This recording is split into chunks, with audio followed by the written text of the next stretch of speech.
ओम शांति। आज 21 अगस्त 2026 के शुक्रवार के प्रातः मीठी मीठी मधुवन मुरली के बाप दादा के मधुर अनमोल महावचन सुनते हैं। मीठे मीठे प्यारे प्यारे बाप दादा ने कहा, मीठे बच्चे, बाप मीठे से मीठी सैक्रीन है, इसलिए और सब बातें छोड़ उस बाप को याद करो तो मीठी सैक्रीन बन जाएंगे। प्रश्न है, तुम बाप द्वारा श्रीमत लेकर अपने अंदर कौन से संस्कार भर रहे हो? उत्तर है, भविष्य में बिगैर वजीर सारे विश्व पर राज्य करने के। तुम यहां आए ही हो भविष्य राजधानी चलाने की श्रीमत लेने। बाप तुम्हें ऐसी श्रीमत दे देते हैं जो आधा कल्प तक कोई की राय लेने की दरकार नहीं। राय उन्हें लेनी पड़ती है जिनकी बुद्धि कमजोर हो। गीत चला, तुम्ही हो माता पिता, तुम्ही हो बंधु सखा, तुम्ही हो सब कुछ। ओम शांति। मीठे मीठे रूहानी बच्चों ने गीत सुना। यह किसने कहा कि मीठे मीठे रूहानी बच्चे? जरूर रूहानी बाप ही कह सकते हैं। मीठे मीठे रूहानी बच्चे अभी सम्मुख बैठे हैं और बहुत ही प्यार से बाप उनको समझा रहे हैं। अभी तुम जानते हो, सिवाय रूहानी बाप के सर्व को सुख शांति देने वाला व सर्व को दुखों से लिबरेट करने वाला दुनिया भर में और कोई नहीं है। इसलिए दुख में बाप को याद करते रहते हैं। तुम बच्चे सम्मुख बैठे हो, जानते हो बाबा हमको सुख धाम के लायक बना रहे हैं। सदा सुख धाम का मालिक बनाने वाले बाप के सम्मुख आए।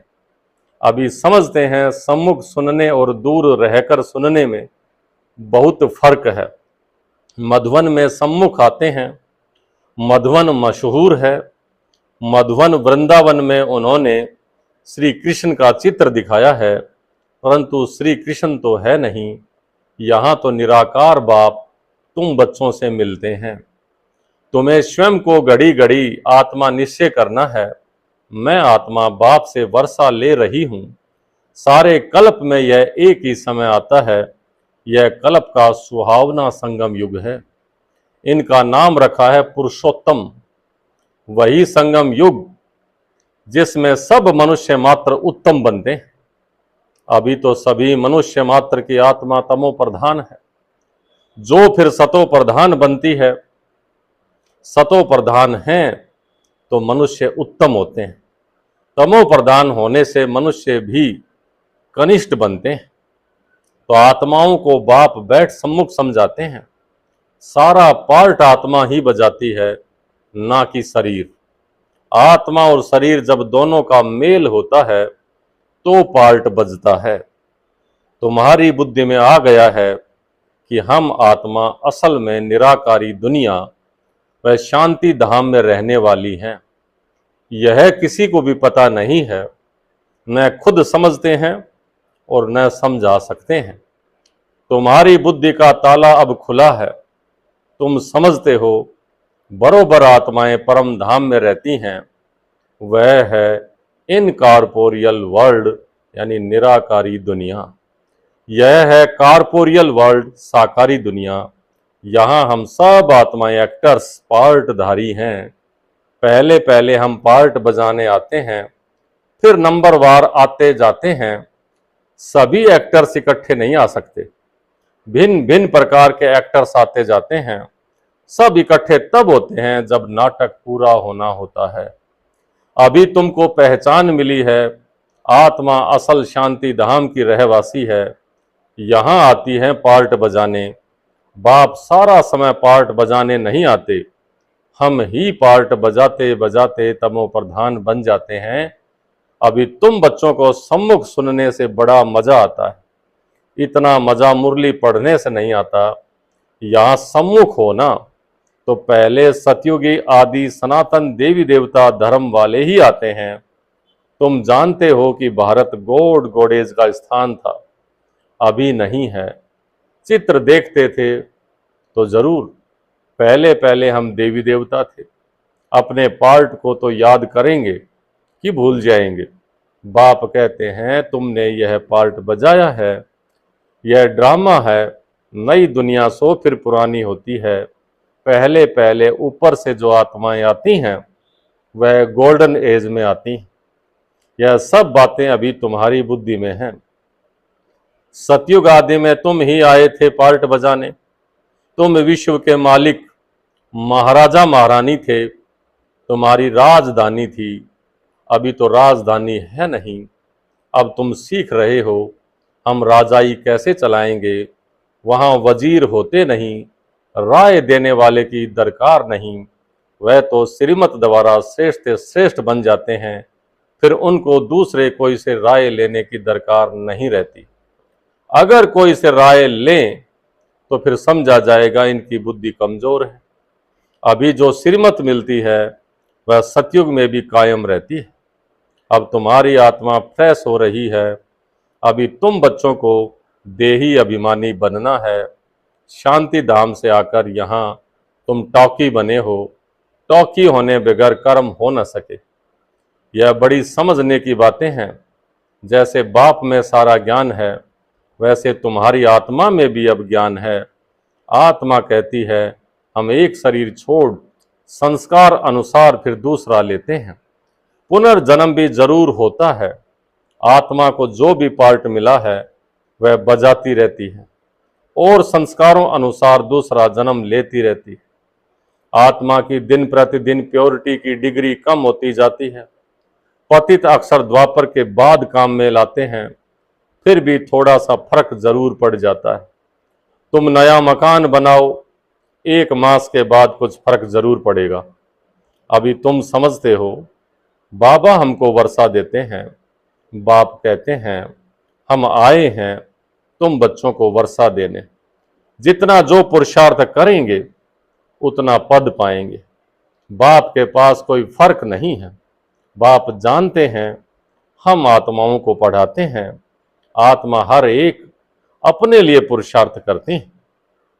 मेल फीमेल की दृष्टि यहां नहीं रहती। तुम सब बच्चे बेहद बाप से वर्षा ले रहे हो। सभी आत्माएं ब्रदर्स हो जिनको बाप पढ़ाते हैं और वर्षा देते हैं। बाप ही रूहानी बच्चों से बात करते हैं कि हे लाडले मीठे सिकलिदे बच्चों, तुम बहुत समय पार्ट बजाते बजाते अब फिर आकर के मिले हो अपना वर्षा लेने के लिए। यह भी ड्रामा में नूंद है। शुरू से लेकर पार्ट नूंधा हुआ है। तुम एक्टर्स पार्ट बजाते एक्ट करते रहते हो। आत्मा अविनाशी है, इसमें अविनाशी पार्ट भरा हुआ है। शरीर तो बदलता रहता है, बाकी आत्मा सिर्फ प्योर से फिर इम्प्योर बनती है। सतयुग में है पावन, इसको कहा जाता है पतित दुनिया।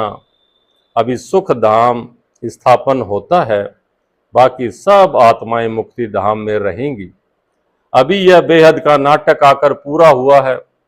सभी आत्माएं मच्छरों मिसल जाएंगी। इस समय कोई भी आत्मा आए तो पतित दुनिया में उनकी क्या वैल्यू होगी।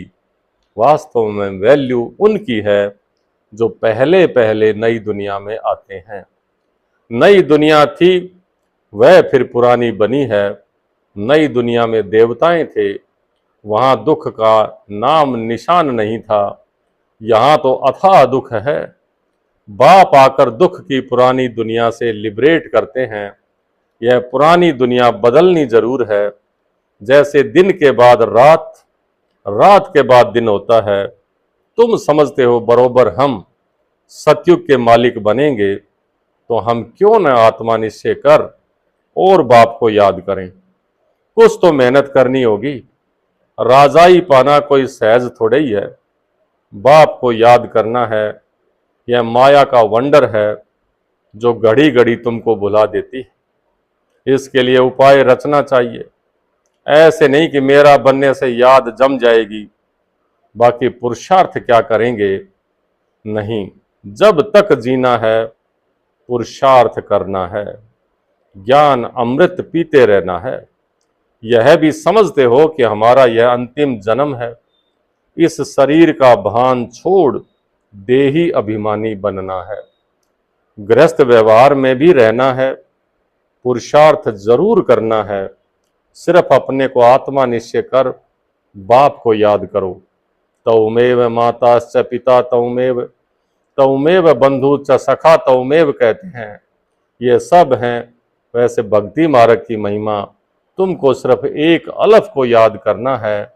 एक ही मैं सैकरीन हूं, सब रसों का सार हूं। तुम भी और सब बातें छोड़ बहुत मीठी सैकरीन हो जाओ, चाशनी बन जाओ मीठी। अभी तुम्हारी आत्मा तमो प्रधान बनी है, उनको सतो प्रधान बनाने के लिए याद की यात्रा में रहो। सबको यही बताओ, बाप से सुख का वर्षा लो। सुख होता ही है सतयुग में, सुख धाम स्थापन करने वाला बाप है।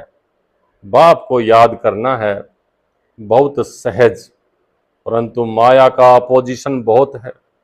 इसलिए कोशिश कर मुझे याद करो तो खाद निकल जाएगी। सेकंड में जीवन मुक्ति गाया जाता है। इस ड्रामा में हर एक को अपना पार्ट रिपीट करना है। इस ड्रामा के अंदर सबसे जास्ती हमारा पार्ट है। सुख भी सबसे जास्ती हमको मिलेगा। बाप कहते हैं तुम्हारा देवी देवता धर्म बहुत सुख देने वाला है और बाकी सब शांति धाम में चले जाएंगे।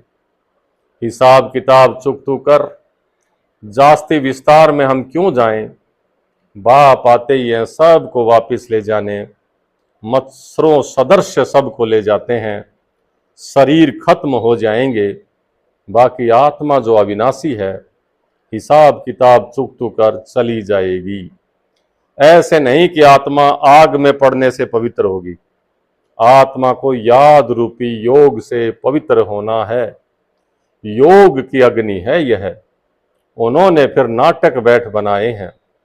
सीता आग से पार हुई, आग से कोई एक को थोड़े ही पार होना है।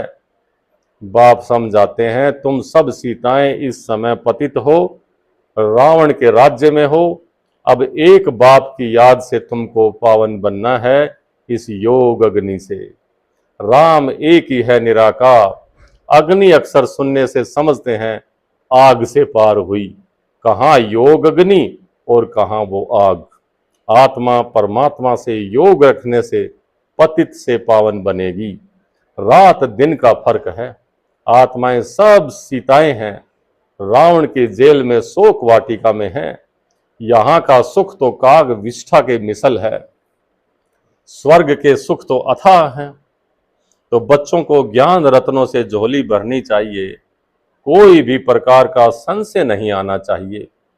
देह अभिमान आने से फिर अनेक प्रकार के प्रश्न आदि उठते हैं। फिर बाप जो धंधा देते हैं वो करते नहीं हैं। मूल बात है हमको पतित से पावन बनना है। दूसरे कोई भी संकल्प उठाने की दरकार ही नहीं है। यह है पतित दुनिया और वो है पावन दुनिया। मुख्य बात है ही पावन बनने की। पावन कौन बनाएंगे ये कुछ भी पता नहीं। बोलो तुम पतित हो तो बिगड़ पड़ेंगे, किसी को पतित बोलेंगे तो बिगड़ पड़ेंगे। अपने को विकारी कोई समझता थोड़ा ही है। कहते हैं गृहस्थी तो सब थे, राम सीता लक्ष्मी नारायण सबको बच्चे थे ना, तो वहां भी तो बच्चे पैदा होते हैं। यह भूल गए हैं कि उसको वॉइसलेस वर्ल्ड कहा जाता है। वो है शिवालय पवित्र दुनिया। बाप तुम बच्चों को कितनी युक्तियां बताते रहते हैं। यह तो बाप टीचर गुरु है जो सबको सदगति देते हैं। वह तो एक गुरु मरा तो फिर बच्चे को गद्दी पर बिठा देंगे। अब वो कैसे सदगति में ले जाएंगे। सबका सदगति दाता है ही एक बाप। रावण राज्य में है दुर्गति, राम राज्य में है सदगति। बाप सबको पावन बनाकर ले जाते हैं। फिर कोई फट से पतित नहीं बनते, नंबर वार उतरते हैं। सतो प्रधान से सतो, फिर रजो, फिर तमो। तुम्हारी बुद्धि में 84 का चक्र बैठा है। तुम जैसे अब लाइट हाउस हो, औरों को रास्ता बताने वाले। ज्ञान से इस चक्र को जान गए हो कि यह कैसे फिरता है। अभी तुम बच्चों को और सबको रास्ता बताना है। तुम सब सेना हो, तुम पायलट हो, रास्ता बताने वाले। सबको बोलो, अब शांति धाम सुख धाम को याद करो, कलयुग दुख धाम को भूल जाओ। हम आपको बहुत अच्छा रास्ता बताते हैं। पतित पावन एक ही निराकार बाप है, उनको याद करने से तुम पावन बन जाएंगे। तुम्हारी आत्मा पर जो कट चढ़ी हुई है वह उतरती जाएगी। भगवानोवाच मन मना भव। शिव भगवानोवाच विनाश काले विपरीत बुद्धि विनिशंति। और विनाश काले परमपिता परमात्मा के साथ प्रीत बुद्धि विजयंती। तुम्हारी जितनी प्रीत बुद्धि होगी उतना ऊंचा पद पाएंगे। देह अभिमान में आने से इतना उच्च पद पा नहीं सकेंगे, इसलिए आत्म अभिमानी बनो। अच्छा, मीठे मीठे सिक लिधे बच्चों प्रति माता पिता बाप दादा का याद प्यार और गुड मॉर्निंग। रूहानी बाप की रूहानी बच्चों को नमस्ते। हम रूहानी बच्चों की रूहानी बाप दादा को याद प्यार, गुड मॉर्निंग और नमस्ते। नमस्ते मीठे बाबा, बहुत बहुत शुक्रिया आपका। धारणा के लिए मुख्य सार। पहला, ज्ञान रत्नों से अपनी झोली भरनी है। किसी भी प्रकार का संशय नहीं उठाना है। जितना हो सके बाप को याद करने का पुरुषार्थ कर पावन बनना है, बाकी प्रश्नों में नहीं जाना है। दूसरा, एक बाप से सच्ची प्रीत रख बाप समान मीठी सैक्रीन बनना है। आज का वरदान, सदा ज्ञान सूर्य के सम्मुख रहने वाले अंतर्मुखी सौमानधारी भव। सदा ज्ञान सूर्य के सम्मुख रहने वाले अंतर्मुखी सौमानधारी भव। जैसे सूर्य के सामने देखने से सूर्य की किरणें अवश्य आती हैं, ऐसे जो बच्चे ज्ञान सूर्य बाप के साथ सदा सम्मुख रहते हैं वो ज्ञान सूर्य के सर्व गुणों की किरणें स्वयं में अनुभव करते हैं। उनकी सूरत पर अंतर्मुखता की झलक और संगम युग व भविष्य के सर्व सम्मान की फलक दिखाई देती है। इसके लिए सदा स्मृति में रहे कि यह अंतिम घड़ी है। किसी भी घड़ी इस तन का विनाश हो सकता है, इसलिए सदा प्रीत बुद्धि बन ज्ञान सूर्य के सम्मुख रहे, अंतर्मुखता व सम्मान की अनुभूति में रहना है। आज का स्लोगन, सदा उड़ती कला में उड़ना ही झमेलों के पहाड़ को क्रॉस करना है। सदा उड़ती कला में उड़ना ही झमेलों के पहाड़ को क्रॉस करना है। ये अव्यक्त इशारे अपवित्रता के बीज को भी समाप्त कर संपूर्ण स्वच्छ पवित्र बनो। पवित्रता ही महानता है, यही योगी जीवन का आधार है। जरा भी अंश मात्र संकल्प में भी किसी प्रकार की अपवित्रता है तो जहां अपवित्रता का अंश है वहां पवित्र बाप की याद जो है जैसा है वैसे नहीं आ सकती। इसलिए मनसा में भी अपवित्रता के अंश को समाप्त कर संपूर्ण स्वच्छ बनो। सदा यही स्मृति रहे कि मैं पूज्य आत्मा इस शरीर रूपी मंदिर में विराजमान हूं। अच्छा, ओम शांति।